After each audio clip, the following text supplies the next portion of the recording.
I didn't start playing basketball until I think my parents decided they wanted me to try something different. It just seemed like every time I picked up the ball, I was a lot better with the sport than I was the last time. Years into the sport, I actually told my parents that they weren't gonna ever have to worry about paying for college for me, because I already knew that I wanted to pursue it collegiately. Well, actually the first time we saw her was when actually UVU played against us here at UTRGV. She embodied what we all thought about in versatility and her ability to do different things. She can definitely shoot the ball, she can rebound, and has great court awareness. And she just brings special things to the team in order for us to win. I think during the end of my last season, I had early symptoms of lightheadedness during practices, and I had no idea what it was. Physically, it started, you were able to physically see that whatever it was wearing me down.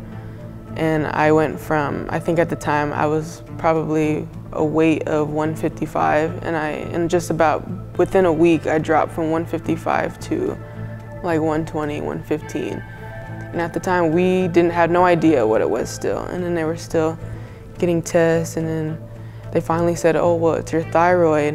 When we found out, that Quinn was diagnosed with thyroid cancer, then we took a game plan. She missed summer 2. That's when I bring all the players in. We do a lot of intense conditioning and basketball work. And she missed summer 2, but she always was calling and checking to make sure what she needed to do. I was just in shock because my immediate thought went to like, well, is this gonna affect basketball? Am I gonna have to am I never gonna play again? At the time I had already committed and signed to play here at UTRGV. I only had 2 choices, which was to get the surgery or to take radioactive iodine therapy, which is what I chose because the surgery, I didn't have enough recovery time. First of all, through the struggle that she's been through, she embodies hard work. She has had to start back from ground zero. She went from in the best physical shape of her life to having to redo everything when she was diagnosed with cancer. During that difficult period, was there any people in particular that helped you through it all? Yeah, my mom. Yeah, my mom helped me a lot. There were times where I didn't want to keep going anymore. I didn't want to play anymore. I just wanted to give up.